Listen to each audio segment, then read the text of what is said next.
Добрый день, дорогие коллеги. Сегодня темой нашей беседы является функционирование и статус комязыка в современных условиях. И я очень рада, что мы работаем и с представителями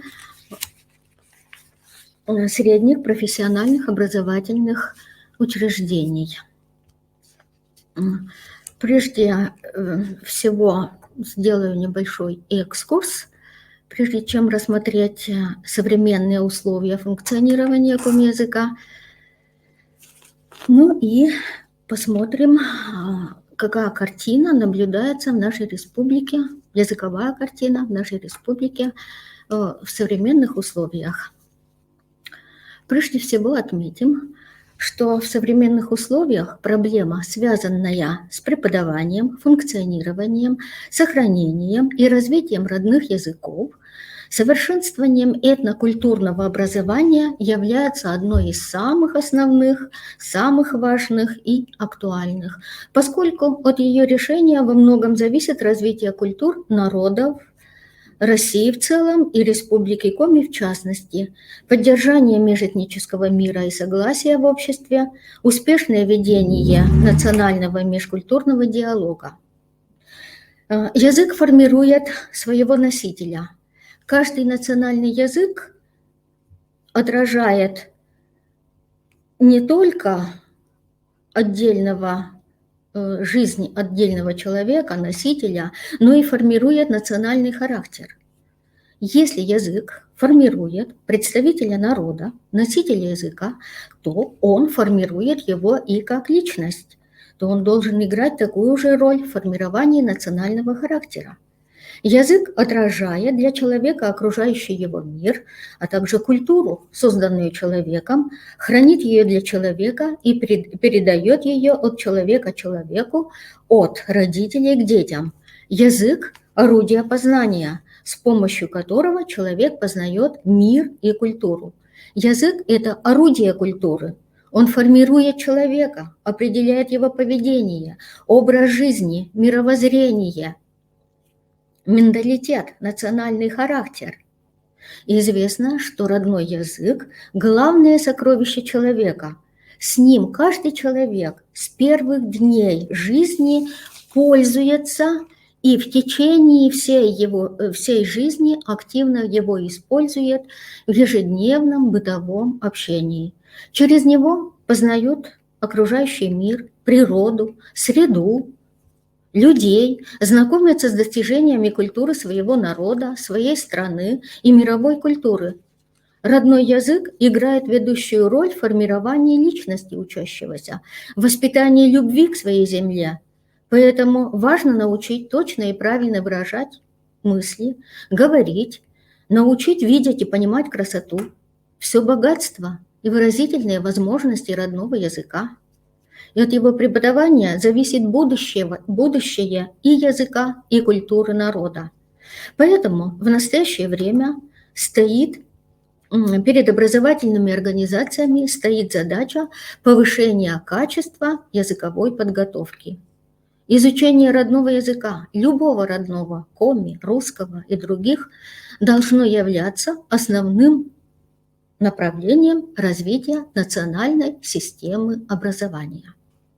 При изучении, преподавании языка необходимо обратить внимание на то, что существует самая тесная связь между языком и обществом. Процессы, происходящие в обществе, отражаются на судьбе любого языка.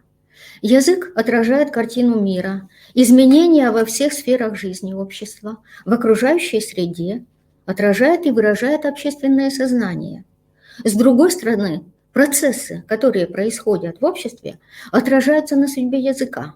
Все изменения, которые происходили и происходят в жизни общества, оказывали и оказывают непосредственное влияние на языковую политику, языковую коммуникацию.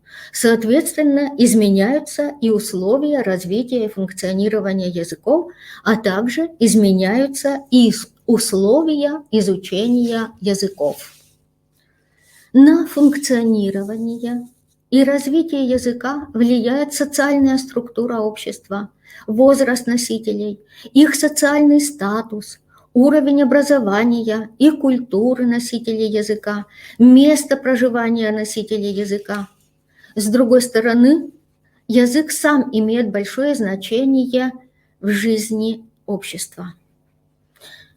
Язык необходим для обучения и воспитания граждан, создания художественной литературы, развития науки и так далее, и в целом жизнедеятельности общества. Без языка не может существовать ни одно государство, ни одна общность людей. Государство – это и есть язык. Все официальные документы, все постановления, указы и так далее, все производится через язык и через текст. В образовательном процессе и особенно в профессиональных образовательных организациях важно показать тесную связь между родным языком и обществом, который обслуживает язык коллективом и возрастными группами. Это хорошо видно на примере жизни Коми-республики и на примере коми-языка. В настоящее время коми-язык живет и развивается в двух своих разновидностях – диалектной и литературной. Выполняет различные общественные функции, используется прежде всего в сфере образования, культуры, и в настоящее время функционирует и в области средств массовой информации, в определенной мере официальной деловой сфере. Отметим, что развитие коми-языка имело место в разные исторические периоды жизни общества. Их исследования также имеют глубокие корни. Известно, что письменность на коми-языке была создана в XIV веке, в 1375 году Стефаном Пермским, и до настоящего времени сохранились памятники древней коми письменности. В XIX веке было издано более 10 грамматик зырянского языка, из них 3 нормативные. Первая коми-грамматика Алексея Флёрова, грамматика зырянского языка, была издана в Санкт-Петербурге в 1813 году. Тогда были заложены основы лексикографической работы. Издано большое количество двуязычных словарей. Начался сбор диалектного материала. Известно, что велось преподавание в XIX веке коми-языка в духовных и учительских семинариях, в Вологодской, Тотемской семинариях, в которых обучались выходцы из коми-края. Следует подчеркнуть, что для них были созданы специальные грамматики и словари.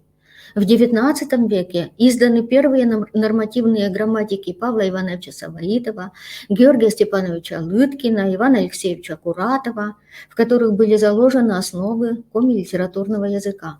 Нормативная грамматика Георгия Степановича Лыткина и Павла Ивановича Савоитова как раз были созданы для того, чтобы обучать коми, обучающихся в названных семинариях духовных и учительских. И в XIX веке начали изучать и материальную, духовную культуру народа коми, историю коми-края. Литературная форма языка особенно интенсивно развивается в начале XX века, когда были созданы благоприятные условия для развития языка. В 1924 году комиссией по зырянизации при обществе по изучению коми-края была разработана инструкция по введению коми-языка в государственные и общественные учреждения, предприятия и организации автономной области коми. Выполнение инструкции контролировалось партийными органами, что позволило в кратчайшие сроки ввести коми-язык не только в образовательные, но и в различные государственные, партийные, профсоюзные и другие организации и учреждения. В 1924 году в решении областного съезда Советов коми, статус коми-языка как официального, государственного, наряду с русским, был закреплен законодательно. В начале 1920-х годов было введено преподавание коми-языка в школах, созданы условия для обучения на родном языке. И тогда в кратчайшие сроки была создана и разработана, а также и издана учебная литература. С русского языка было переведено и также издано большое количество текстов самых разных стилей и жанров. И особое внимание обращалось на издание литературы для детей, для молодежи, для подростков. В этот период коми-язык функционировал во всех сферах общества, во всех сферах общественной жизни. Интенсивно развивались все стили языка: художественный, научный, официально-деловой, публицистический. Все это потребовало быстрого создания и развития литературной формы языка, стилевой дифференциации, разработки терминологии, языковых норм.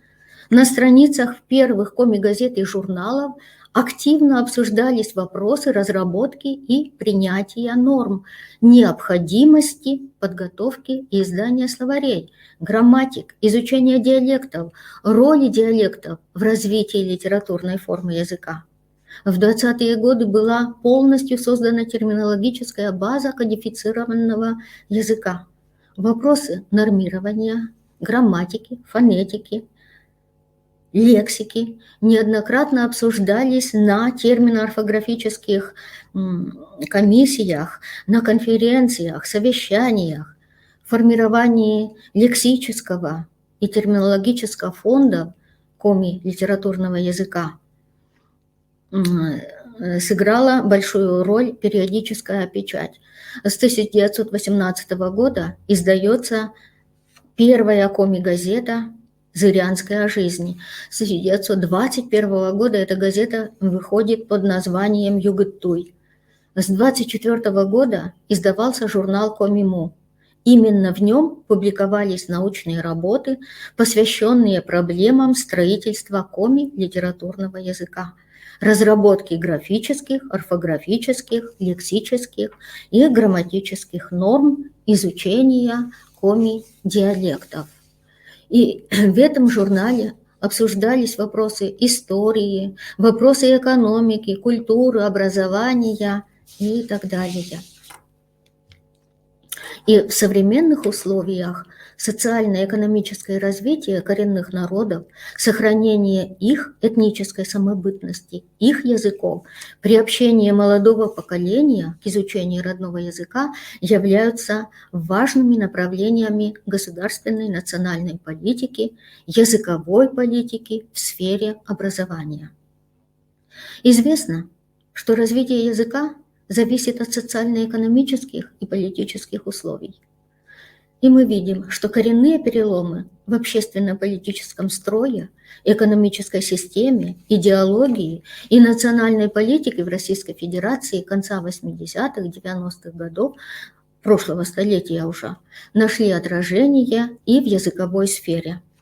Как и в 20-е годы, в этот период, 80-е, 90-е годы, политики, специалисты, лингвисты начали заниматься вопросами языковой политики на государственном уровне.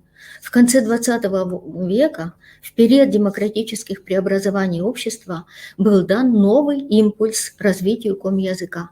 В 1992 году был принят, всем хорошо известно, закон о государственных языках Республики Коми, в соответствии с которым коми-язык получил статус государственного. И принятие этого закона дало существенный толчок его развитию. В 90-е годы были реально расширены общественные функции коми-языка. Вопросы его совершенствования были выдвинуты в число самых актуальных и приоритетных, поскольку новая языковая политика предполагала использование национального языка в различных сферах общественной жизни.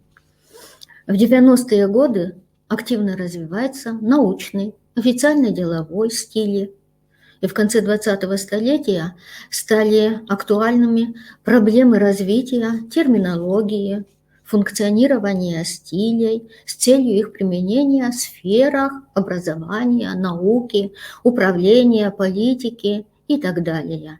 Разработанная лингвистическая терминология была внедрена в учебный процесс образовательных организаций. Ну и понятно, что в условиях двуязычной республики и при условии, что до этого государственным языком был один русский, в полной мере комязык как государственный не мог выполнять. Но тогда действительно были созданы возможности и условия для развития языка. Вопросы совершенствования и развития литературного языка были выдвинуты в число самых актуальных и приоритетных, поскольку новая языковая политика предполагала расширение сфер использования литературной формы языка. По сравнению с серединой и второй половиной XX века, в тот период, в 90-е годы, были существенно расширены общественные функции языка. В связи с этим началась активная работа по расширению лексической системы, совершенствованию его терминологической базы и стилистической дифференциации. В тот период особое внимание было уделено изданию художественной литературы, в том числе детской, что способствовало повышению интереса к литературе и к языку со стороны подрастающего поколения, и в том числе молодых, а с другой стороны, развитию художественного стиля. В тот период в сфере образования, в которой существуют реальные возможности и социальные потребности всестороннего развития комязыка, было отведено значительное место. Родной язык изучали во всех сельских школах. Были обновлены стандарты и программы по его изучению, подготовлены и изданы учебники нового поколения, активизировалось издание учебно-методических работ для средней школы, изданы коми-русские, русско-коми-словари, словари синонимов, антонимов, школьный этимологический словарь и так далее. В тот период были подготовлены и изданы программы и учебники для русскоязычных школ, введено преподавание комязыка во многие русскоязычные школы и детские сады. Его активно изучали и на многих факультетах Сыктывкарского университета. Комязык впервые начинает функционировать в 90-е годы в научном стиле. На республиканских конференциях, научных семинарах доклады по лингвистическим и литературоведческим проблемам читали и обсуждали на комязыке. На нем впервые стали публиковать научные статьи. В конце 80-х, в начале 90-х годов, как и в 1920-е годы, проводились специальные конференции, посвященные обсуждению вопросов функционирования и развития комязыка, его преподавания в средней школе, средних профессиональных и высших учебных заведениях. И благодаря интеграции между вузовской и академической наукой именно в конце 20 века была подготовлена и издана первая научная грамматика на комязыке, комиков, морфология. И было издано большое количество учебных пособий для вузов с использованием новой, оригинальной лингвистической терминологии. В тот период были тесные связи между образовательными организациями всех уровней, между Министерством просвещения, Министерством по делам национальностей, общеобразовательными школами, вузами, педагогическим колледжем. В начале 90-х годов начинает активно развиваться и официально деловой стиль.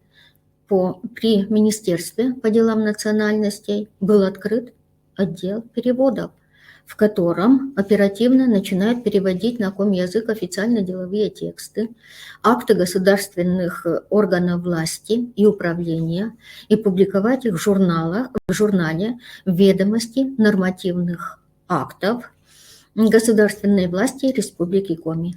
При этом же министерстве в 1995 году создана термино-орфографическая комиссия, в которую вошли научные сотрудники, писатели, преподаватели комязыка, представители средств массовой информации,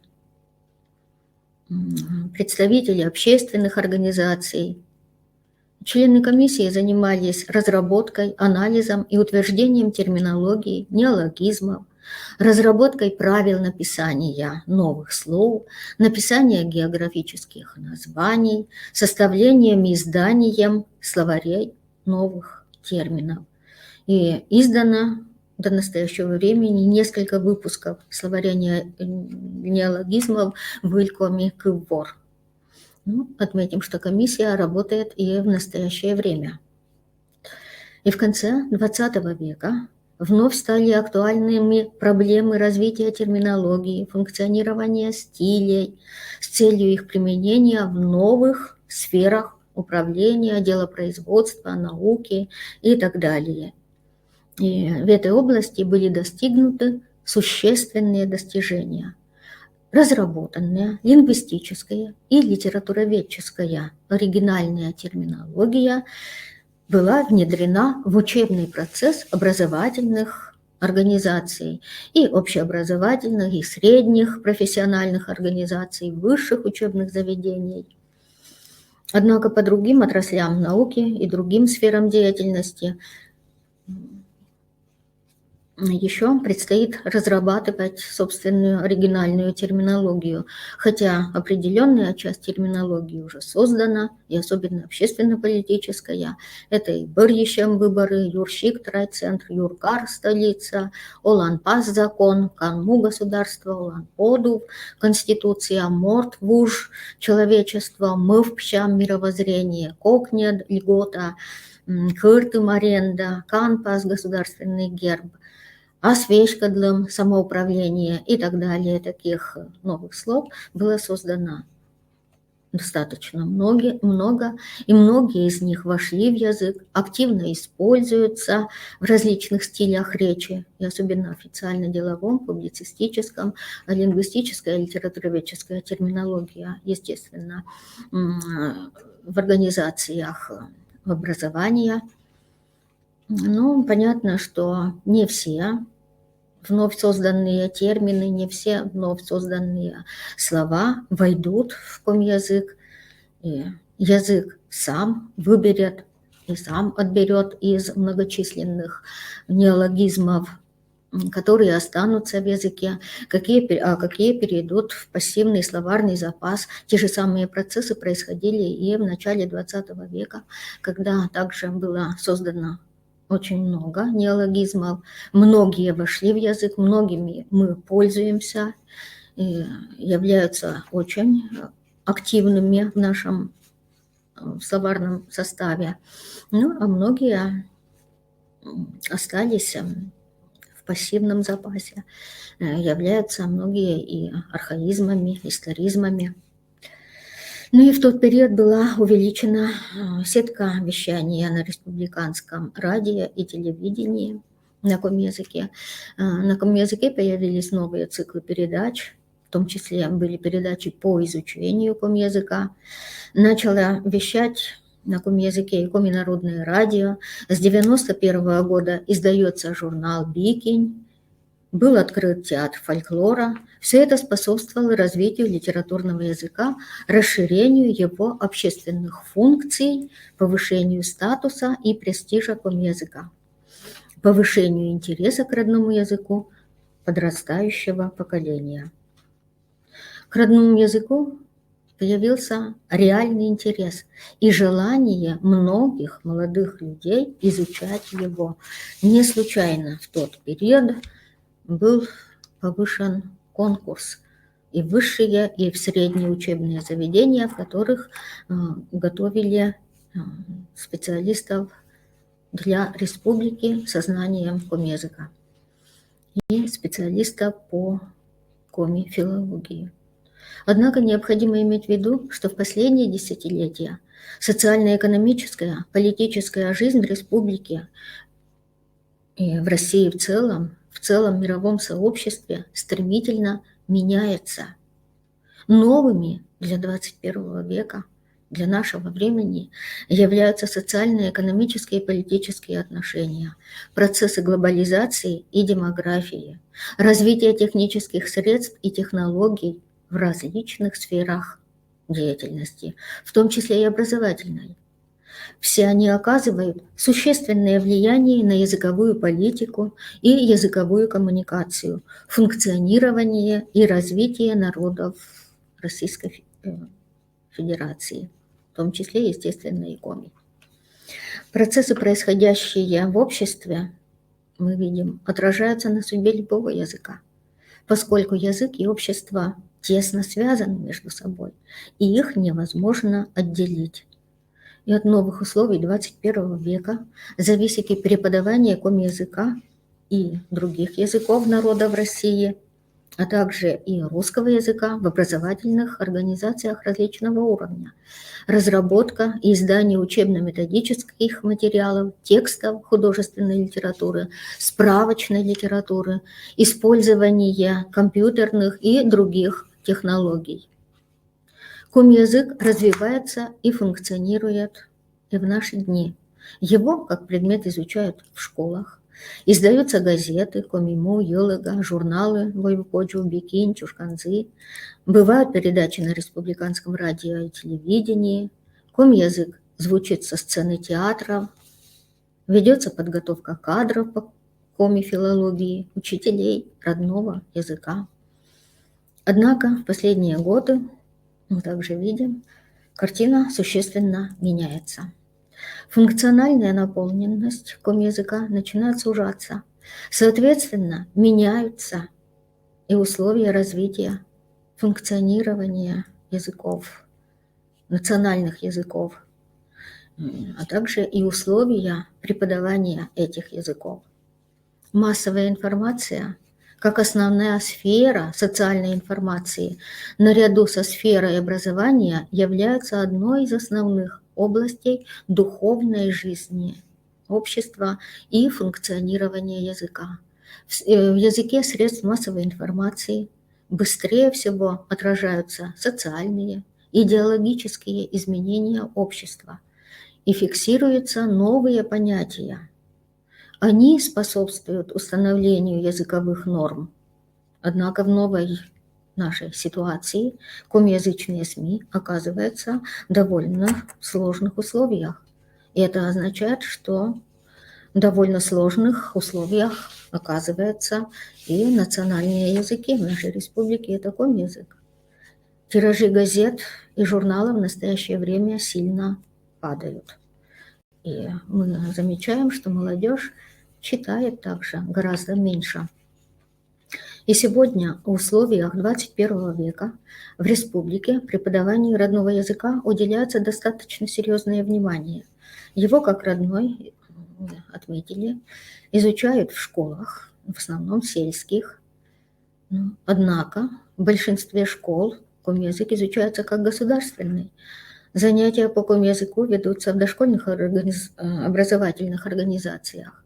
В педагогическом колледже имени Куратова и в Сыктывкарском университете готовят преподавательские кадры по коми-филологии, учителей начальных классов с правом преподавания коми-языка.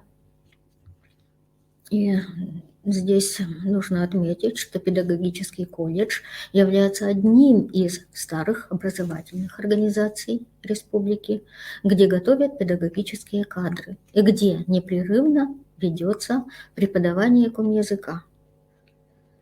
Ну и нужно отметить, что, к сожалению, в настоящее время многие студенты различных учебных заведений, различных образовательных организаций родным языком владеют в недостаточной степени, поэтому преподавателю приходится прикладывать большие усилия для того, чтобы учащиеся овладели профессиональными лингвистическими знаниями, всеми необходимыми компетенциями. Преподавание родного языка в образовательных организациях в целом обеспечено соответствующими учебно-методическими материалами. Для общеобразовательных школ по коми-языку разработаны стандарты и программы. В соответствии с ними изданы учебники, Причем учебники нового поколения в соответствии с новыми стандартами. И они уже подготовлены для прохождения федеральной экспертизы и утверждения на федеральном уровне. В настоящее время готовится линия учебников родного языка с 5 по 9 классы. Имеются электронные учебники для 5 и 6 классов. Готовятся аудио, видеоматериалы по изучению родного языка для 5-7 классов. Имеются различные школьные словари. Опубликованы тексты диктантов, изложений. Но заметим, что учебники и учебно-методическая литература была подготовлена и издана в основном для общеобразовательных школ. Учителя в этом смысле общеобразовательных школ находятся в наилучшей ситуации. Преподаватели колледжей очень хорошо знаете, дорогие коллеги, что обеспеченность вузов и средних профессиональных образовательных организаций гораздо ниже. Для вузов издаются лишь учебные пособия. Последний учебник по морфологии из печати вышел в 2000 году. Для вузов учебные пособия разрабатываются и издаются самими преподавателями. Но отметим, что по многим читаемым дисциплинам отсутствуют. Их необходимо готовить и издавать. Но особенно остро эта проблема стоит для средних профессиональных образовательных организаций.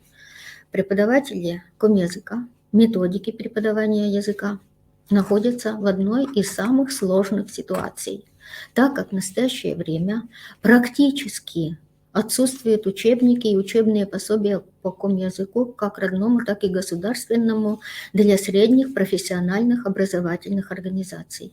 Научная грамматика онеокомиков адресована для студентов вузов, аспирантов, исследователей. Она не соответствует учебным планам и требованиям, предъявляемым студентам СПО. Она для них является сложной. И преподаватели колледжей, студенты вынуждены использовать учебную литературу для школ. Преподаватель вынужден использовать материалы из различных источников самостоятельно, своими силами готовить, чтобы использовать на занятиях. Но известно, что учащиеся язык изучали в школе, и обучаясь в средних образовательных организациях, им необходимо получать уже более глубокие и обширные знания, получать лингвистические компетенции, которые нужны будут в их будущей профессиональной деятельности. Известно, что роль любого родного языка, его преподавание в начальной школе, в дошкольных образовательных организациях является огромной, так как именно там дети впервые начинают знакомиться, изучать, познавать богатство языка, учатся вести устную и письменную коммуникацию, через язык начинают познавать родной край, его историю, природу, культуру, традиции, обычаи, и закладываются основы патриотизма. Поэтому необходимо обратить особое внимание на подготовку будущих учителей, воспитателей, которые будут обучать родному языку учащихся и за которыми стоит завтрашний день.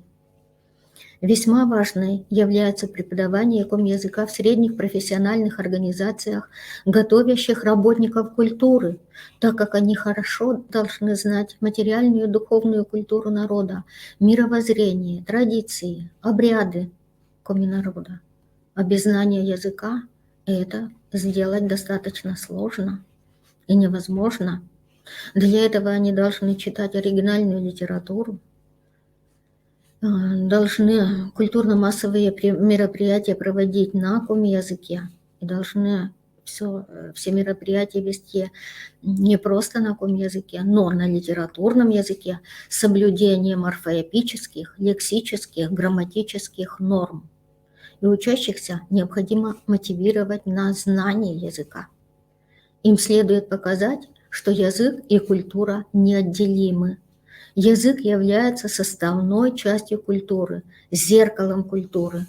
Язык тесно связан с духовным развитием человечества. Однако, как видится, в сегодняшних условиях на проблемы изучения и преподавания языка, ком-языка, в средних профессиональных организациях внимания уделяется явно недостаточно. Отметим, что для повышения интереса подрастающего поколения к родному языку ежегодно проводятся муниципальные, республиканские олимпиады, конкурсы чтецов, творческих работ и так далее. В конкурсах чтецов и творческих работ принимают участие и студенты СПО, хотя их уровень, несомненно, отличается от школьников. И, возможно, на конкурсах необходимо выделить СПО в отдельную группу и проводить такие конкурсы, а также и другие конкурсы специально для студентов СПО различного профиля. И нужно сказать, что 21 век предоставляет большие возможности для изучения, преподавания языков, любых языков, в том числе и коми, с использованием современных цифровых дистанционных технологий. В республике действует лаборатория информационной поддержки функционирования финно-угорских языков. В интернете есть возможность проверки правописания на коми-языке. Но следует сказать, что эти многие правила еще и сами требуют серьезной доработки. Интернет дает возможность работать с двуязычными словарями, коми-русским, русско-коми-словарями. Но, несмотря на все это, в последние годы в республике картина существенно меняется. К изучению коми-языка интерес падает. Его функциональная наполненность начинает сужаться, что сказывается и в образовательной сфере.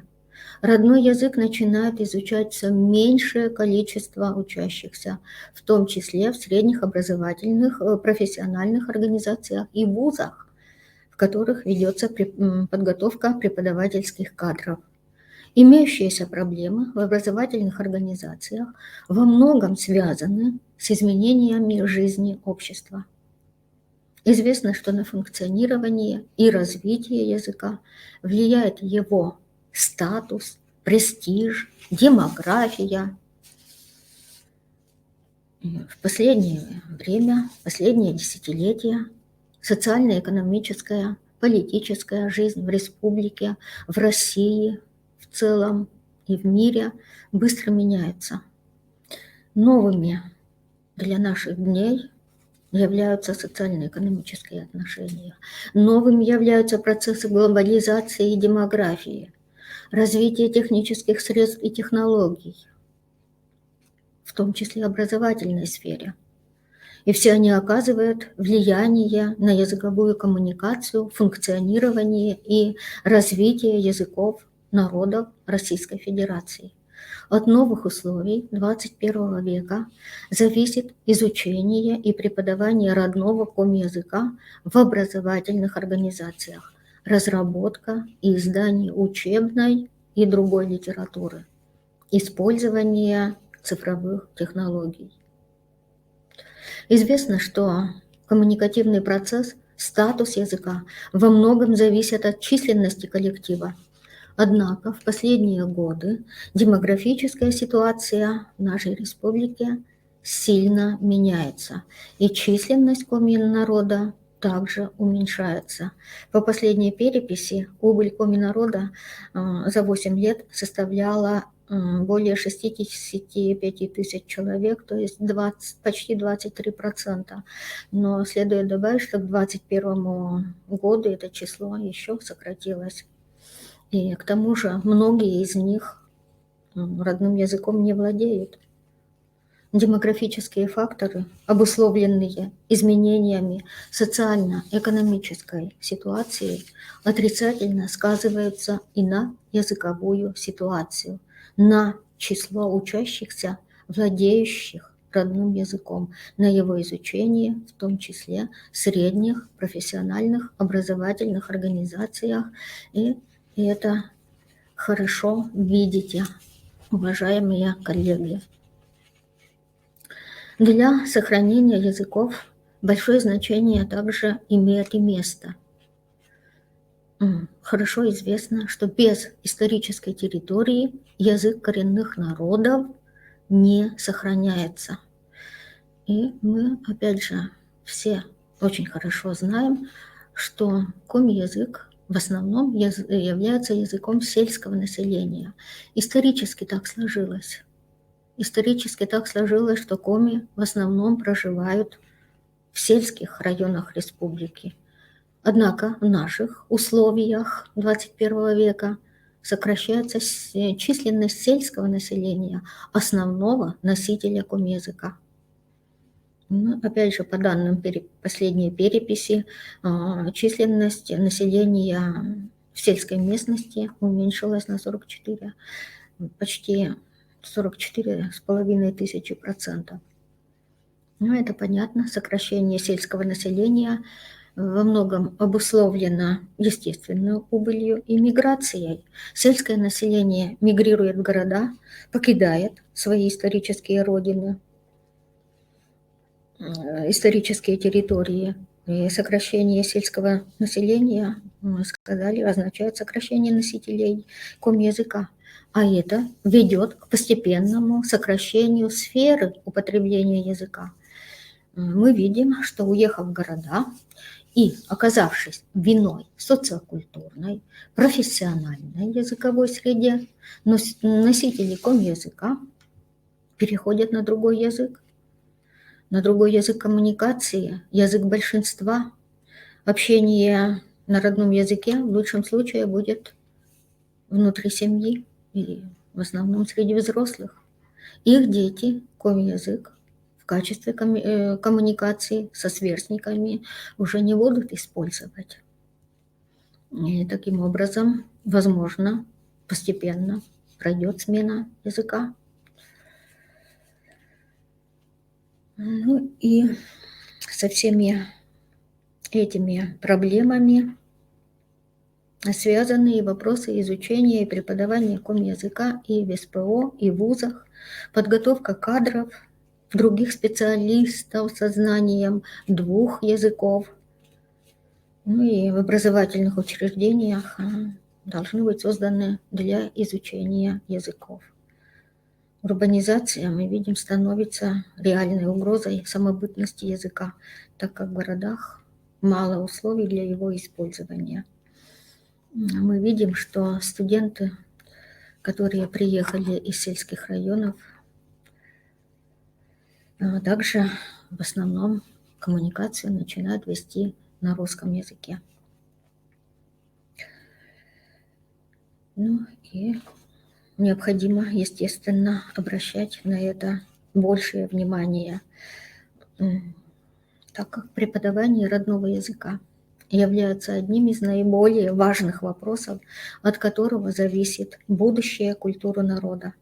Образовательные организации создают основу для развития языка, для более его широкого использования как в устной, так и в письменной форме.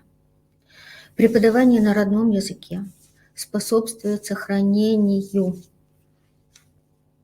наиболее важной части национального наследия культуры народа, родного языка, и его передачи новым поколениям. Однако мы видим, что в наше время в республике заметно сокращается и число школ с преподаванием коми-языка как родного. Наблюдаем сокращение часов, отведенных на изучение родного языка. Это отмечается не только в средних образовательных организациях, но и в других образовательных организациях. И таким образом дети теряют в школе, дети, которые изучают язык как государственный, теряют к изучению, интерес к изучению родного языка и теряют коммуникативные навыки. У них не совершенствуются, не развиваются языковые компетенции. Крайне слабо наполняется словарный запас. Также не в полной мере знакомятся с функциональными стилями и с языковыми нормами. Ну, все это в целом ведет к падению интереса к изучению родного языка. Мы видим, что молодежь, даже в сельской местности, между собой все больше погружаются в культуру и язык большинства, то есть русского народа.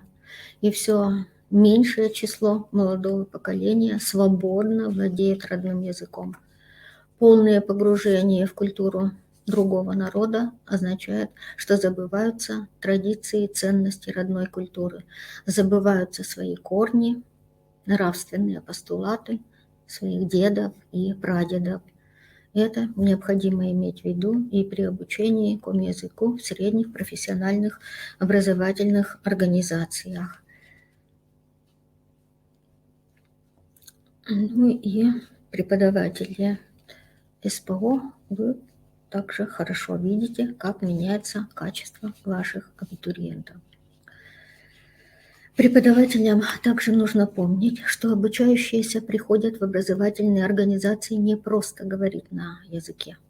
Они делали это и раньше. Они делали это дома.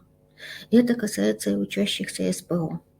Они должны получать знания о языке, научиться использовать его в различных сферах жизни.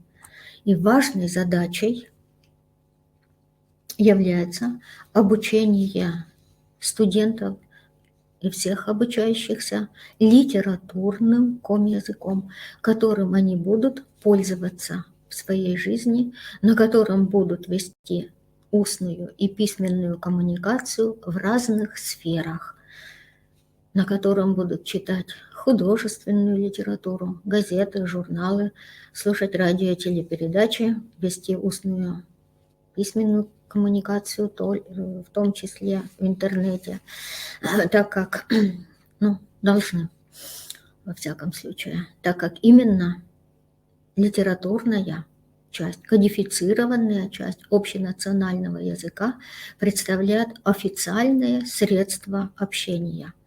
И задача государства является поддержка именно литературной формы языка. И закон о языках это и означает, что государственным языком является литературный язык, не диалекты. Диалекты развиваются по своим законам. И диалекты не являются официальным средством общения. Задача педагогического колледжа состоит в качественной подготовке учителей, которые будут обучать школьников, начальных классов и дошкольников. Обязательное школьное образование остается главным воспроизводителем литературного языка. Литературный язык нужен, кроме того, еще и с той целью, что он, литературный язык, объединяет представителей разных территориальных и социальных диалектов. Именно благодаря литературному языку мы понимаем представителей всех диалектов, говоров, понимаем и можем вести коммуникацию. Наличие литературной формы языка говорит об уровне развития языка в целом, о его потенциальных возможностях.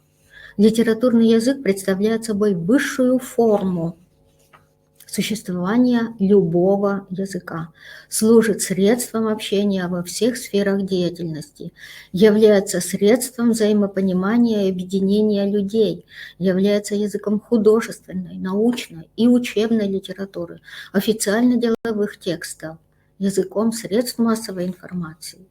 И именно эта форма языка отличается высокой престижностью. И эта форма языка превосходит все другие разновидности языка богатством лексической системы, грамматических структур, синонимических рядов, вариантов и обработанности. Языковые средства литературного языка призваны наиболее точно, ясно, дифференцированно выражать явления окружающего сложного и разнообразного мира. Он способен выполнять все общественные функции, дает возможность развитию всех функциональных стилей, является основой для сохранения языка. И именно литературный язык обслуживает общество во всех сферах: в управлении, в производстве, в науке, искусстве, в общественной жизни. И в современных условиях он раскрывает свои возможности, свои потенции развития, внутренние ресурсы. Ну и образовательные организации всех уровней должны являться основным коммуникативным пространством функционирования литературного языка. Именно благодаря большим возможностям литературного кодифицированного языка, в отличие от диалектов, его изучают в средних и высших учебных заведениях. Но и с другой стороны, именно в них осуществляется полноценное функционирование языка. И основным местом полноценного функционирования литературного языка являются, мы сказали, школа, средние профессиональные и высшие учебные заведения. Им принадлежит ведущее, основное место в формировании и укреплении языковых норм. Однако сегодня в образовательных организациях освоению норм литературного языка уделяют внимания явно недостаточно. Нередко наблюдаются и случаи нарушения орфоэпических, лексических, грамматических норм не только учащимися, но и учителями родного языка. И литературы, неоправданно широкое использование диалектизмов. Это, конечно, в дальнейшем скажется не только на качестве литературного языка, на его сохранении и развитии, но и на взаимопонимании между представителями различных групп, носителями различных диалектов, понимании родной литературы и культуры народа в целом. И это также будет способствовать и сокращению функционирования литературной формы общенародного языка, и особенно среди молодежи. Поэтому при обучении языку крайне важной является работа над орфоэпическими, лексическими и грамматическими нормами. И это особенно актуально для средних профессиональных организаций, которые готовят педагогические кадры, работников культуры, а также и других специальностей. Учащиеся должны знать различия между литературным языком и территориальными и социальными диалектами. Следует больше работать над нормами и развитием речи.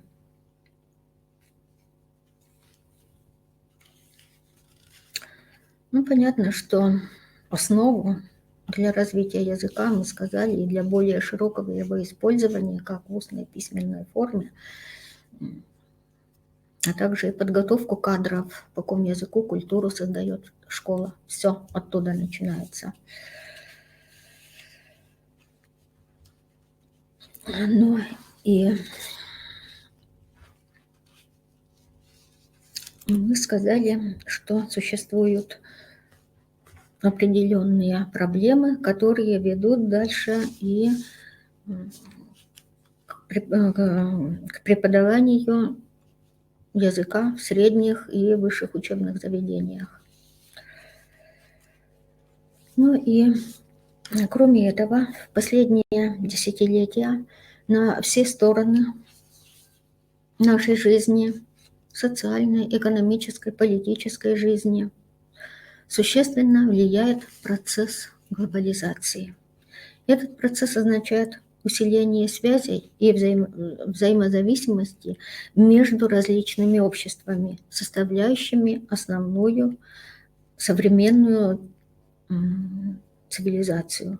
Ни одно современное общество не является сегодня самодостаточным ни в политическом, ни в экономическом, ни в культурном плане. И в результате глобализации мир впервые становится действительно единым. Глобализация затрагивает все стороны нашей жизни. Она воздействует и на языковую политику, на функционирование и развитие языков, в том числе и коми, а также на систему образования в целом. И глобализация – процесс противоречивый. Для одних она означает расширение возможностей и перспектив, для других – увеличение рисков и ухудшение жизни языков. В меняющемся мире в эпоху экономической и культурной глобализации наблюдается сильное влияние коммуникативно более мощных языков на языки меньшинства. Усиливается неравенство между языками. Коммуникативная мощность коми и русского языков не была равнозначной и в предшествующие периоды, это мы хорошо знаем. И также хорошо видим, что эта неравнозначность начинает особенно проявляться в современных условиях нашего времени, в условиях 21 века. В условиях меняющегося мира при владении двумя языками молодое поколение все более отдает предпочтение русскому языку, во многих случаях даже в бытовой сфере. Этому способствует телевидение, интернет, другие средства массовой коммуникации, культурное пространство молодежи. При обучении родному языку необходимо учитывать, что в настоящее время коми являются активными билингвами. Ситуация двуязычия начинает быстро меняться в сторону отказа от родного языка и перехода на доминирующий язык, что особенно проявляется в молодежной среде. Понятно, что выбор языка и выбор языка в коммуникативном процессе зависит от статуса языка, от числа его носителей. Для коммуникации выбирают язык с более высоким статусом. В условиях нашей республики сегодня это русский язык. И в последние годы коми-язык начинает во многих случаях выполнять в основном функцию межличностного общения в семье, среди близких людей или выполнять функцию общения социальных групп. Ну, а молодежь, мы сказали, все больше погружается в язык и культуру большинства. И мы также видим, что учащиеся ведут коммуникативный процесс между собой по-русски, не только за пределами образовательной организации, но и в школе, в стенах СПО и вузов. Зачастую мы видим, что коми-язык используется лишь на занятиях. Как закончилось занятие, они переходят на русский язык. А во многих случаях это также видим. И на занятиях между собой общаются на русском языке. И это ведет, естественно, к сокращению функционирования языка, его качественному изменению, так как начинает думать по-русски. А при ведении коммуникации на родном языке калькируются синтаксические конструкции, ломаются грамматические категории, используется неоправданно большое количество заимствований из русского языка или английских заимствований через русский. Ну, можно отметить также, что и в некоторых случаях родителями сознательно не передается родной язык. И Они видят, что не имеет родной язык практической ценности ни в республике, ни в стране, что язык не имеет достаточно высокого статуса, что престижность, высокий статус и практическую ценность имеет русский язык. Но и в этом, конечно, мы также отмечаем большие проблемы в преподавании языка и трудности при обучении коми-языку в средних образовательных организациях и большие проблемы для преподавателей.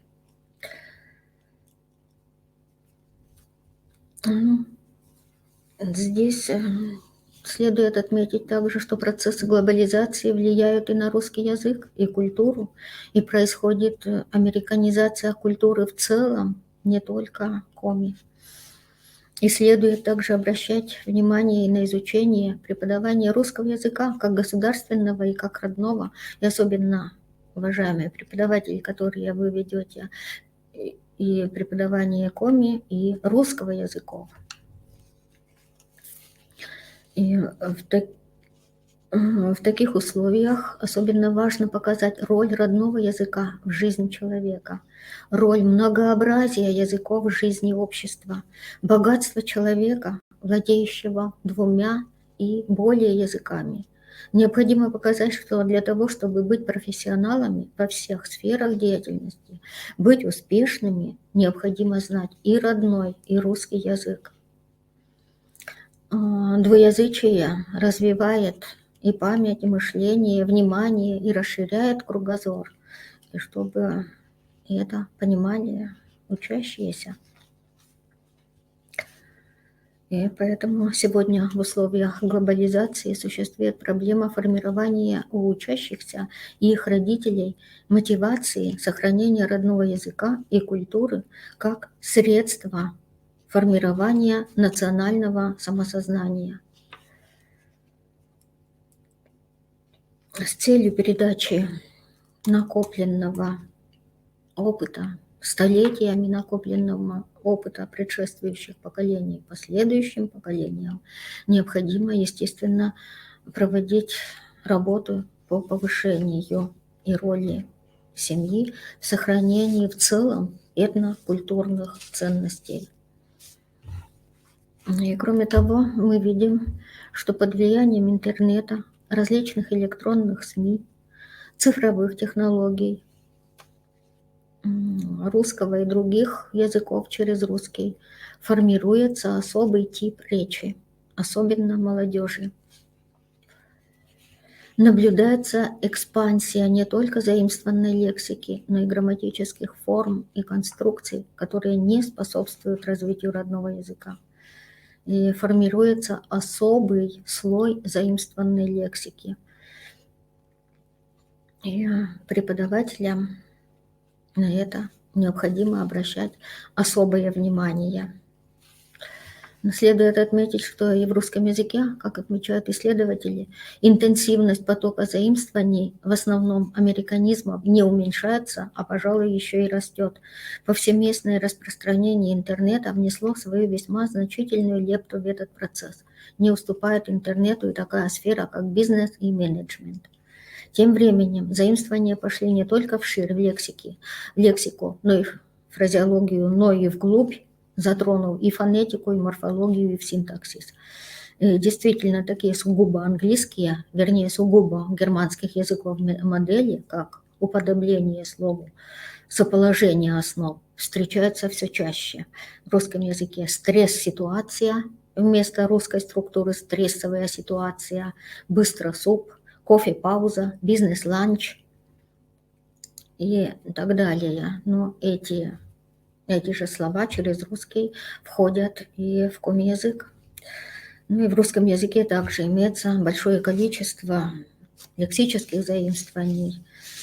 Поэтому на такие процессы необходимо обращать внимание при преподавании и родного, и коми, и русского языков.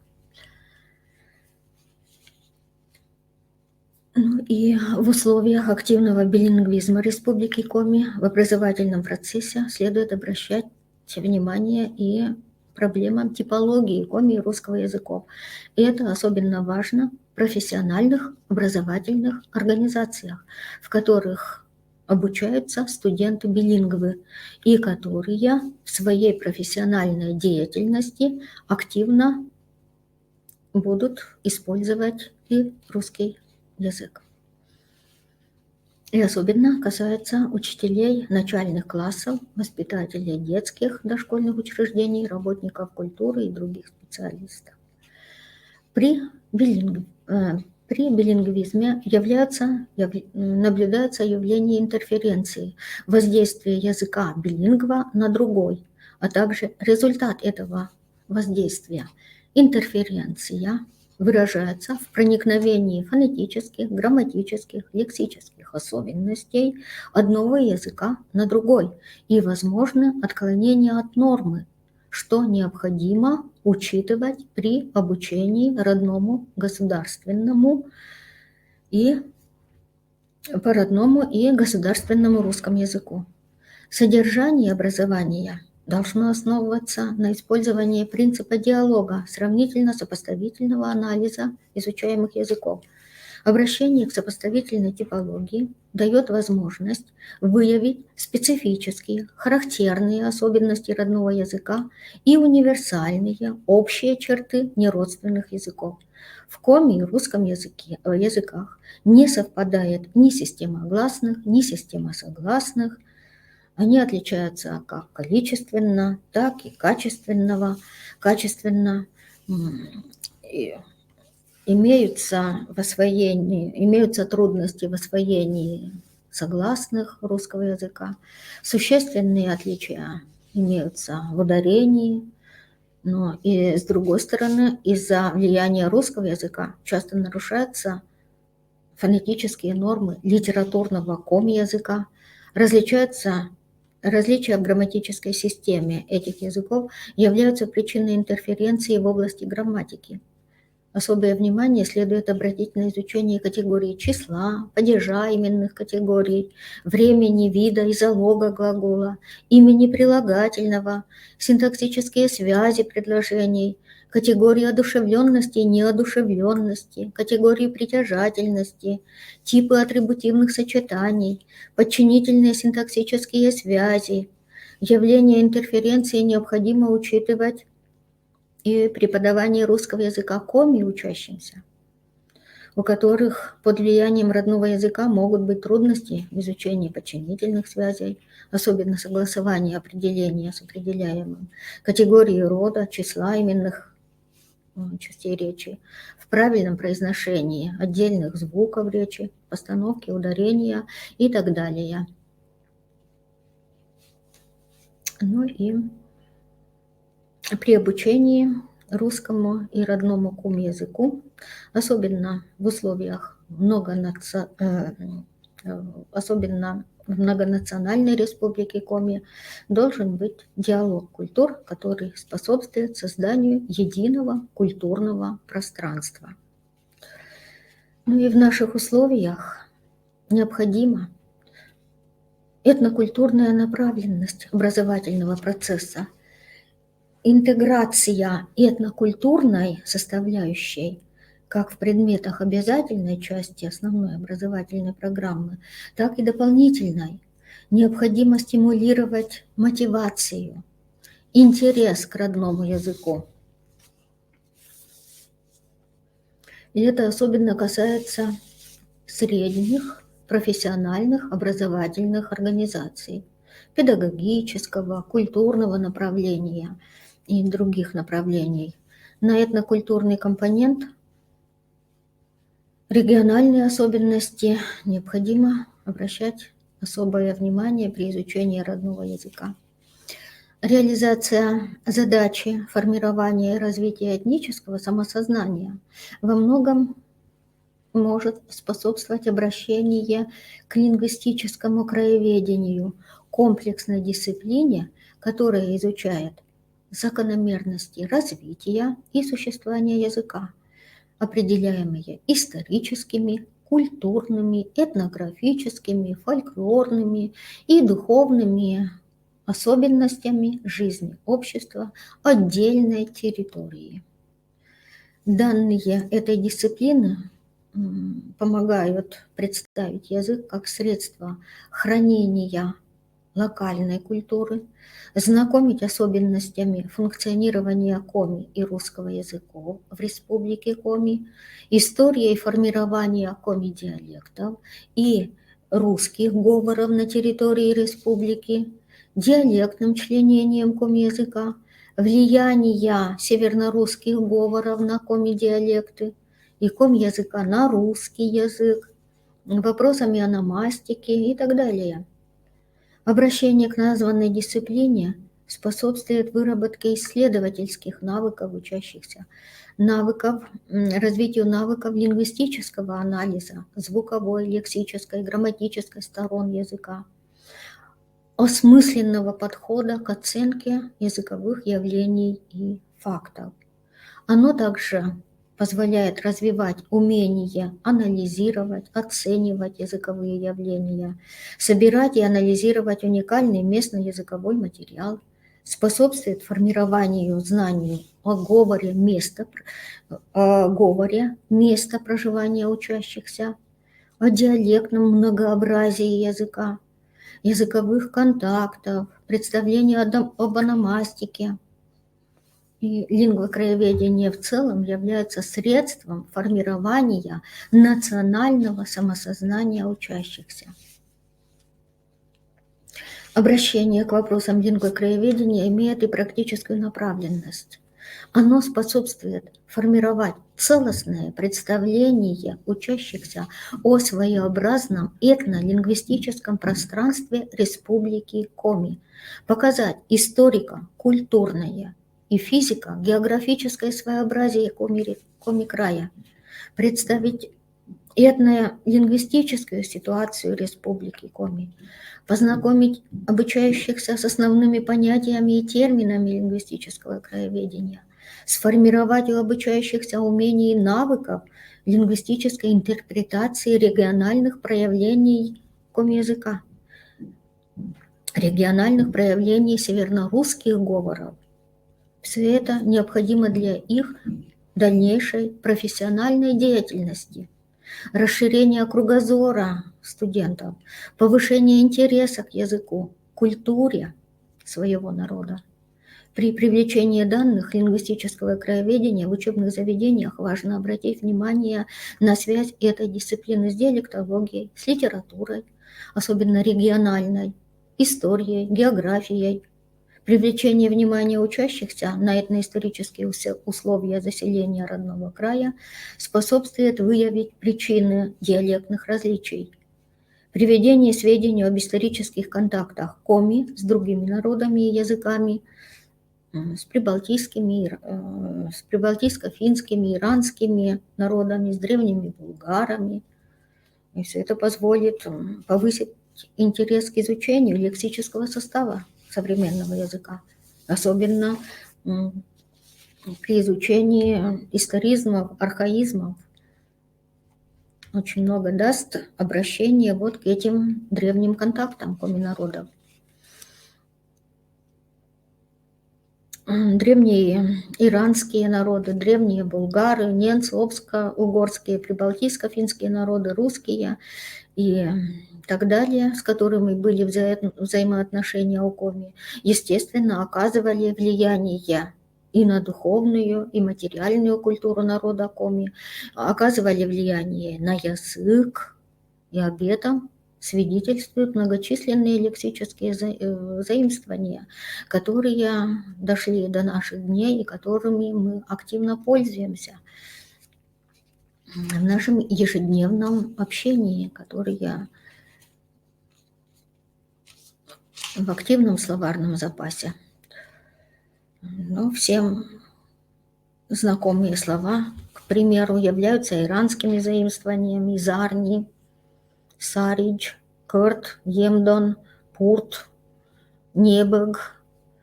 Ну вот это слово было заимствовано из древнеиранских языков давно. Дальше некоторое время слово было в пассивном словарном запасе, а сейчас оно вновь вернулось и активно используется во всех стилях речи, активно используется в нашем общении, в нашей коммуникации, оно уже всем известно. К древнебулгарским заимствованиям, скажем, относятся Щёркни, Кушман, Куд, Чумали и так далее. Ну и особенно много познавательных сведений можно почерпнуть, познакомившись с гидронимами, топонимами, микротопонимами, антропонимами региона. Изучение родного языка мотивирует и обращение к сбору и анализу микротопонимического материала своего населенного пункта. Это для учащихся будет интересным. И диалектная речь является важнейшим и интереснейшим объектом лингвокраеведения. В процессе внеурочной работы полезно познакомиться со спецификой местных говоров.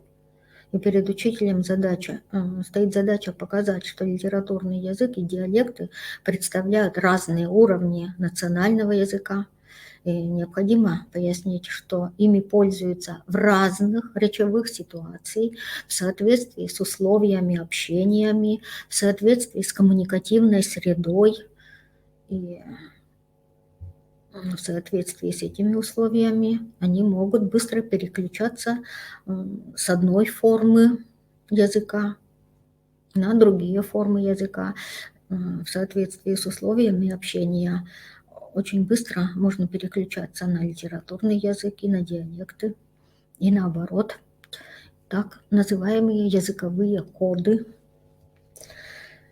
На занятиях по лексикологии целесообразно обратиться к анализу диалектизмов в произведениях художественной литературы, какие диалектизмы использует автор, с какой целью использует диалектизмы, во всех случаях ли оправданным является использование диалектизмов, все ли диалектизмы являются понятными, какую роль играют диалектизмы в изображении персонажей, их характеристики, речевой характеристики, ну и так далее. И важной составляющей такого аспекта обучения родному языку является фольклор. В духовной культуре любого народа фольклор занимает особое место. В произведениях устного народного творчества отражается характер, мудрость народа, его ценностные ориентации, видение мира, мышление, межличностные отношения и отношения между человеком и обществом. Фольклорные тексты хранят информацию философского, социального, психологического, этического и лингвистического характера. Они являются и исторической памятью народа. Произведения устного народного творчества несут большую информацию о языке, его специфических чертах, истории, духовной, материальной культуре. Фольклор Коми-народа свидетельствует и о межязыковых и межкультурных контактах Коми с другими народами, о чем мы говорили, и в том числе с русским народом, об исторических древних контактах с русским народом. Ни один народ не может жить изолированно от других, между народами ведутся постоянные контакты. И особенно тесными они являются между соседями. И при этом каждый языковой коллектив учится чему-то у своих соседей. В том числе и учились коми у своих соседей и передавали свой опыт другим народам. Ну, понятно, что наиболее интенсивными и длительными культурно-историческими и лингвистическими контактами являются контакты с русским народом, с которыми в наши дни И эти контакты в наши дни являются более интенсивными, активными и больше активизируются. И об этих древних культурных, экономических связях с русским народом, кроме исторических данных и письменных текстов, свидетельствует и устное народное творчество. Об этом говорят многочисленные лексические заимствования различных тематических групп, к которым можно обратиться при изучении лексики. И студенты могут проанализировать лексику фольклорных текстов и выявить эти заимствования, и выявить тематические группы. Много интересных сведений из текстов фольклора могут почерпнуть и учащиеся колледжа культуры. Тексты устного народного творчества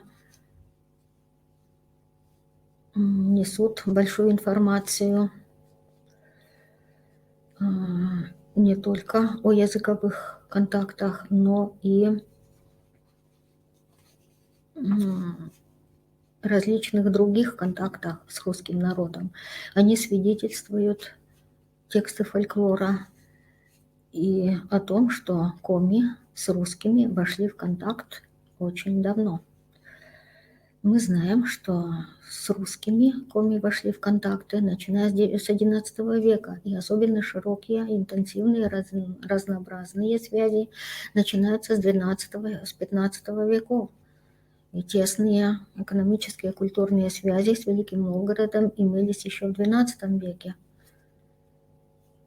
А в XV веке Коми край добровольно вошел в состав Московского государства. В XIV веке через просвещение, через грамоту коми приняли христианство, что, безусловно, отразилось и на менталитете, духовной культуре народа коми. И коми, зыряне, были одним из первых из нерусских народов, вставших для сбора сил против Орды под рукой Москвы. И они вместе ходили и в шведские земли,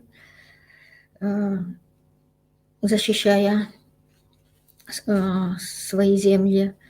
И коми участвовали в освоении Сибири, Дальнего Востока, отстаивали вместе с русским народом единое государство, участвовали в формировании единого государства, в укреплении и сохранении государственности и так далее. И об этом хорошо свидетельствуют фольклорные тексты.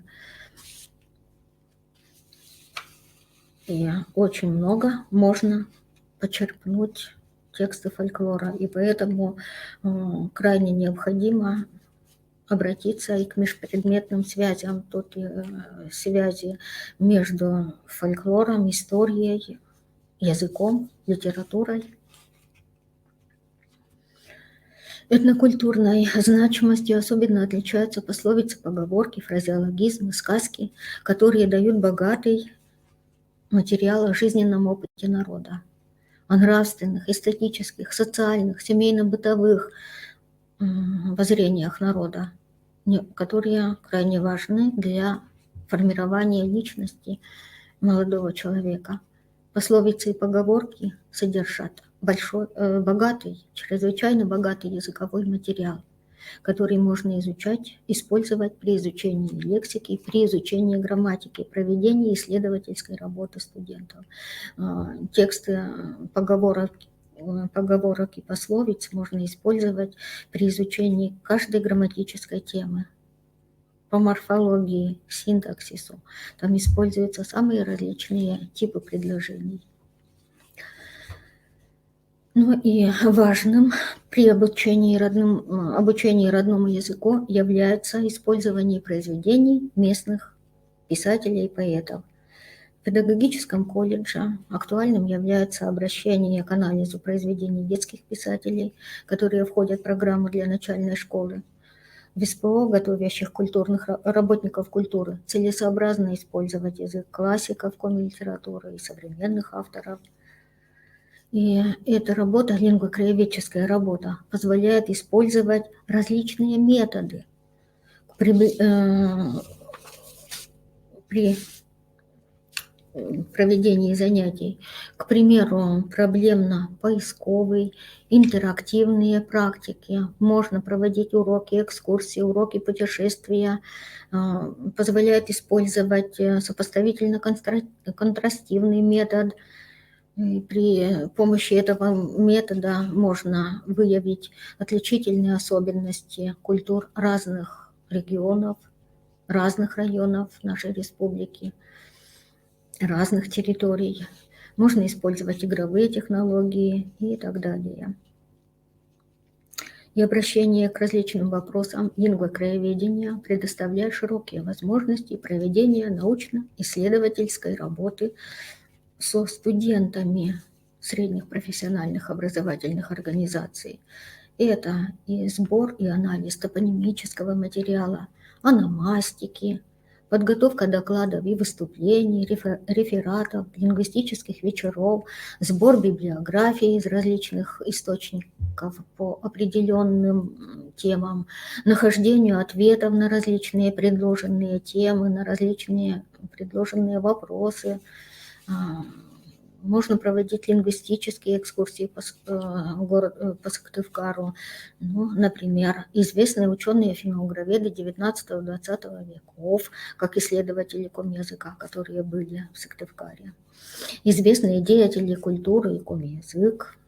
И другие темы можно использовать. Можно проводить конкурсы творческих работ.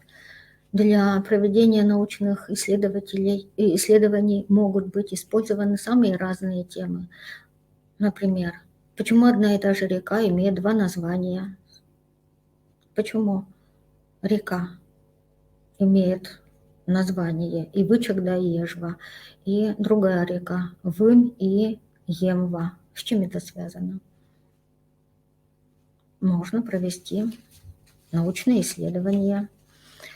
Или такая тема, возможно, роль определения в коми пословицах и поговорках, антонимы в коми пословицах и поговорках, цветообозначение в коми языке. Ну, скажем, какие значения имеет прилагательное «щёд» или «горд», если возьмем несколько сочетаний «щёд ар», «щёд вой», «щёд дум», «щёд удж», «щёд шинва», «щёд шог», «щёд мов» и так далее. В каждом случае «щёд» имеет другое значение. В каких значениях используется счет? Ни в одном из этих примеров не используется в прямом значении счет ар. Одна из повестей и одна из книг Александра Ульянова названа именно так, счет ар. Что входит в это понятие? Счет вой, счет дум, счет удж, счет шинва, еще раз повторяю, счет шог, счет мов и так далее. И таких сочетаний можно привести достаточно много. И они часто используются в текстах художественной литературы. И в нашей разговорной речи также мы используем в разных значениях. Огромное количество значений имеет и прилагательное «гард». А какие значения имеет прилагательное «гард»? А едут в каких значениях используется? И так далее. То есть очень много разных исследований можно провести. Кроме того, можно провести и исследования на тему, скажем, значение слова «рочь», русский язык в комязыке. «Рочь» в комязыке имеет очень много значений. И многие значения этого прилагательного «рочь» мы можем найти в текстах фольклора, в фольклорных текстах. Можно привести такие исследования, как русские заимствования в комязыке, речевые особенности студентов средних профессиональных образовательных организаций, речевые особенности учащихся младших классов, молодежный жаргон, влияние цифровых технологий на комязык, гендерные особенности языка, гендерные стереотипы в средствах массовой информации, речевой этикет, коми-речевой этикет, коми-национальная кухня, отношение к матери в коми-культуре и отражение в языке, фразеология как элемент культуры, национальный характер, миф или реальность, отражение в языке, как отражается в языке национальный характер и так далее. То есть тем для исследовательских работ может быть очень много, и многие темы могут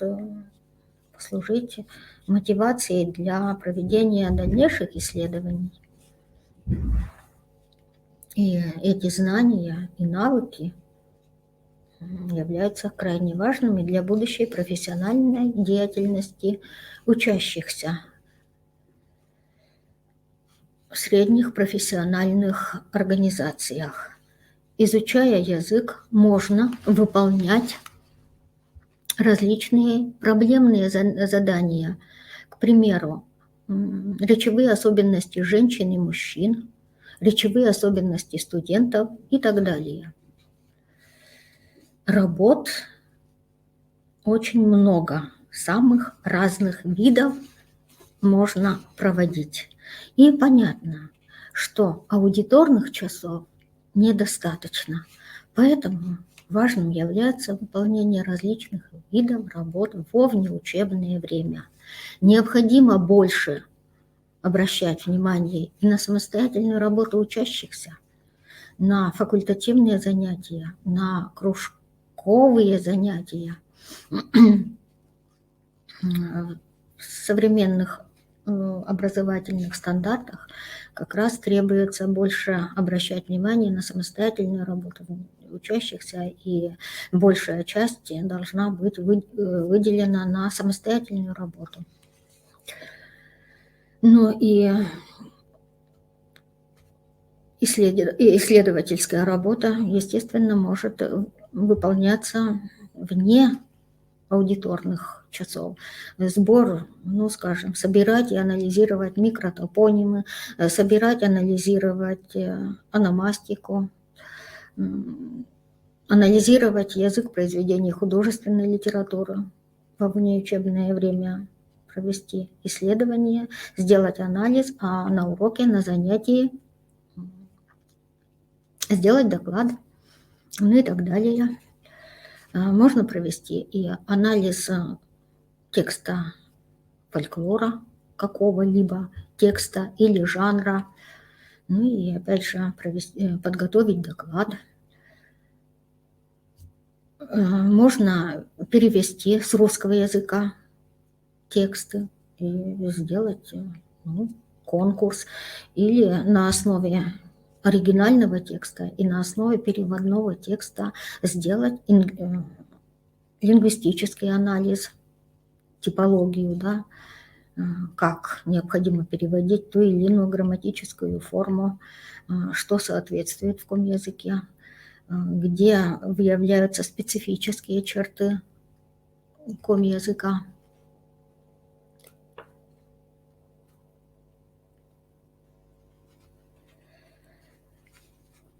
Особенно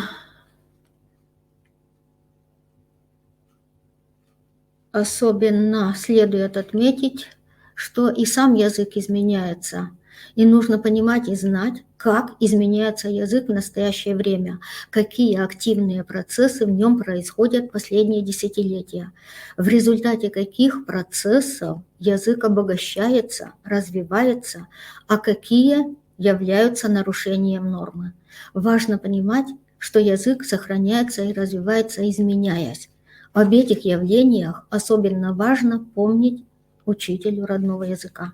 В образовательных организациях необходимо дать сведения о лингвистических и экстралингвистических причинах возникновения активных тенденций в развитии языка, выработать умение анализировать современные публицистические и художественные тексты, видеть в них отражение основных языковых тенденций в области произношения, в лексике, словообразовании, морфологии, синтаксисе, научить учащихся правильно ориентироваться при выборе того или иного языкового варианта, выработать умение отличить системные изменения от речевых ошибок.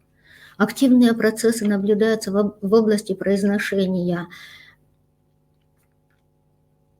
мягких согласных «щ», отмечается и тенденция к оглушению конечных звонких согласных, изменяется лексический состав, появляются новые слова. Некоторые устаревшие слова возвращаются в активный словарный состав, другие уходят из употребления, и приходит много заимствований из русского языка или других через русский. И на уроках комязыка необходимо, мы уже сказали, обращаться и к межпредметным связям. Использовать художественные произведения для иллюстрации различных языковых материалов, языковых фактов, наблюдений за употребление отдельных слов и грамматических конструкций. Ну и в работе с учащимся необходима практическая направленность, необходимо формирование прочных орфографических, пунктуационных навыков, работать над различными стилями, научить овладевать нормами литературного языка, формировать навыки грамотного письма, работать над обогащением словарного запаса.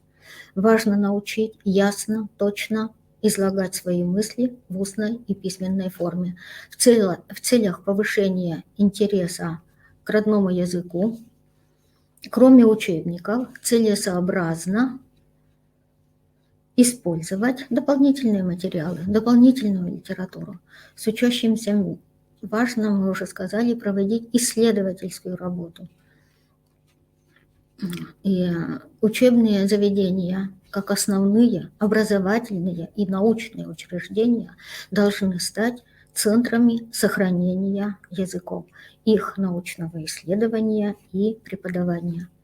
И крайне важно при обучении языку воспитывать уважение к нему, к родному языку, который сохраняет и отражает культурные и нравственные ценности, которые были накоплены в течение многих столетий. Быстро меняющаяся социальная, экономическая среда, переоценка социальных и других ценностей, расширение информации требуют находить новые подходы к ценностям и содержанию образования. Меняются требования к выпускнику, предъявляемые современным обществом. В связи с этим необходимо повышать качество подготовки специалиста, который должен обладать универсальными компетентностями, владеть всеми видами речевой деятельности и языковыми средствами, уметь использовать полученные лингвистические знания в профессиональной деятельности и в различных жизненных ситуациях.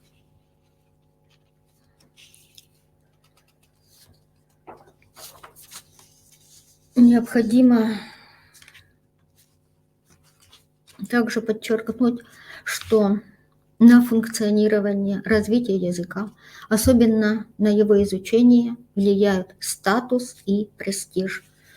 И в наших дни, в 21 веке, назрела необходимость принятия мер по повышению престижа, статуса комязыка, созданию положительного имиджа языка, способствует ознакомлению учащихся с богатой духовной культурой, устным народным творчеством, литературой, историей, искусством своего народа.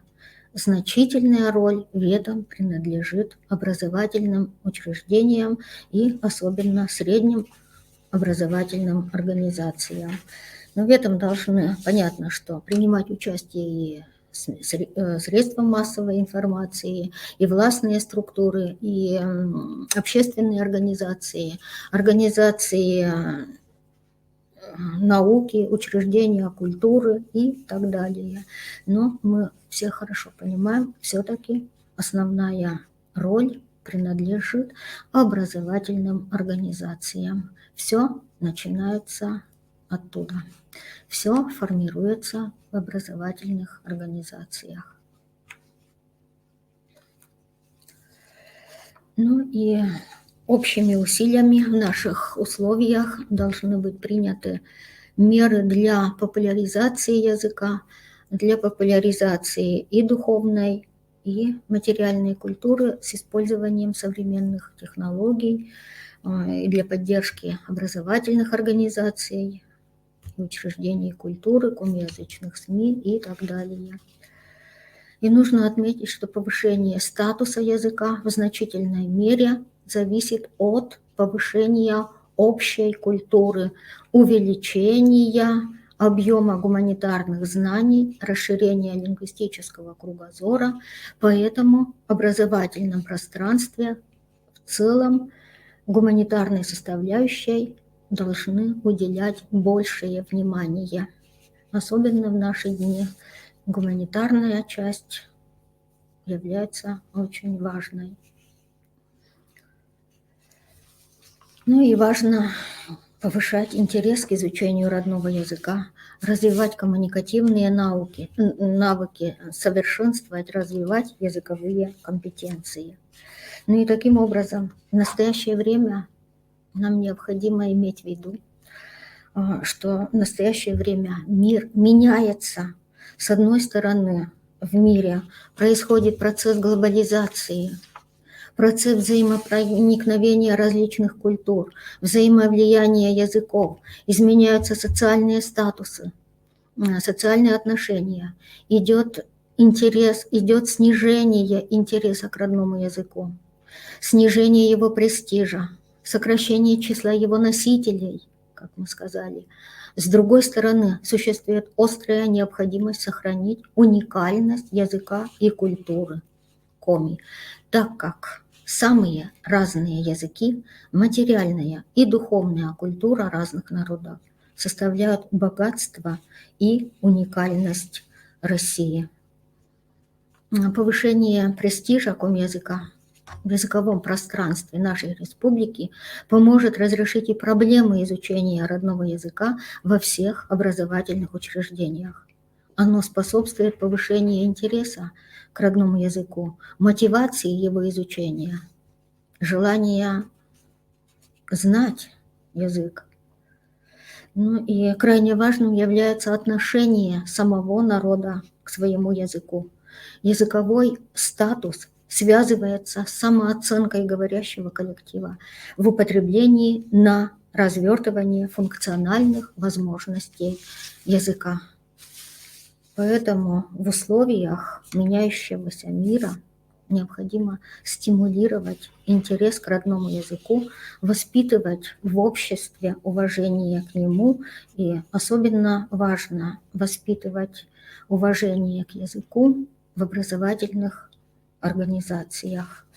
И мы должны также принимать свои меры по популяризации языка, культуры, по популяризации традиций с использованием современных технологий.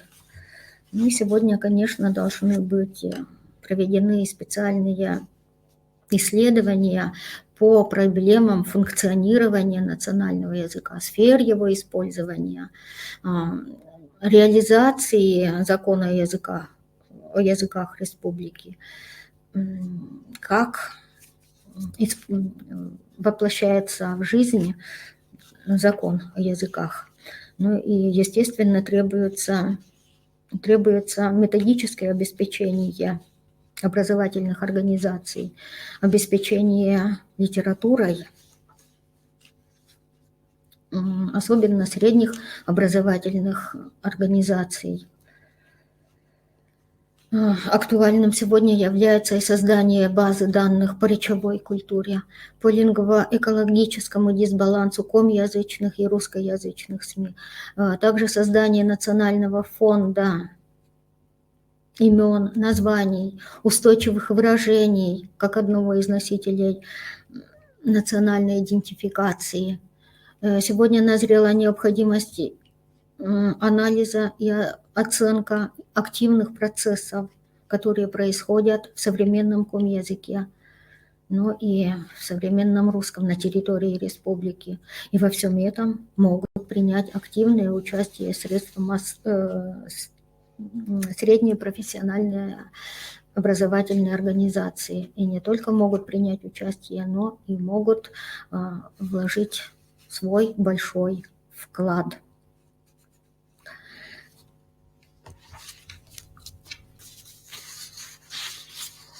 Ну и в целом для сохранения и развития языка необходимо стимулировать интерес к родному языку. Мы уже сказали неоднократно, необходимо воспитывать уважение к родному языку и ко всем языкам. В электронных и в печатных СМИ проводить эту работу взаимообогащения языков, культур, и в том числе в области родных языков. Ну и мы сказали, что любой язык – это величайшее достояние человеческой культуры. И поэтому в наших новых условиях существует необходимость сохранить уникальность каждого языка, культуру каждого народа, в том числе народа коми. И мы уверены, что коми-язык также имеет завтрашний день, он развивается, он будет развиваться, он сохраняется, он будет сохраняться. И в этом большую роль играют образовательные организации, в том числе и средние профессиональные образовательные организации. Спасибо всем за работу. Talun помалам, ну и пыдди пуктана веледышьяс, комиков веледышьяс, извините, мы ме щорнити рочен, свесна мы ме эктад коди кутас кывзыны, свесна мы, сени список ящерти были уна, кар и сичводжи и ме эктед ставыса тудыны комикыл, ставыса бура гагарвоны и свесна вот щорнитим таджи.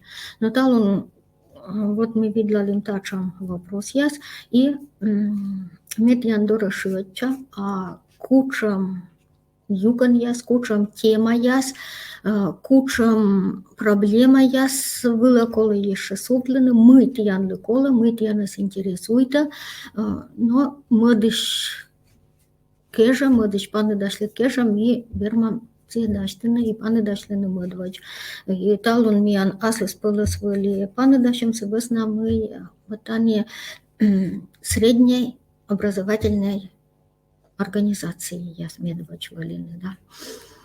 Себесна ставлю зеваджидатте, но и эмочка кучамка кором яс, возьем яс, то, пожалуйста, гижай. Ну, еще раз атте уджалымыш, имет янле шия, быт бурса, грыш вермым яс, тиян зев колана, щекыд, но вывти колана уджин. Атте, но луасника кором яс, возьем яс, то, пожалуйста, тая институт адрес выла, этнокультурное образование с умадом лаборатория адрес выла, верманный гижна, верманный гитчина, и возьем я с кором я словно, то и хорошо, ну, пожалуйста, ним хоть пырыш, дашта и гитчат янкад. Ста бурса буданлы, аттят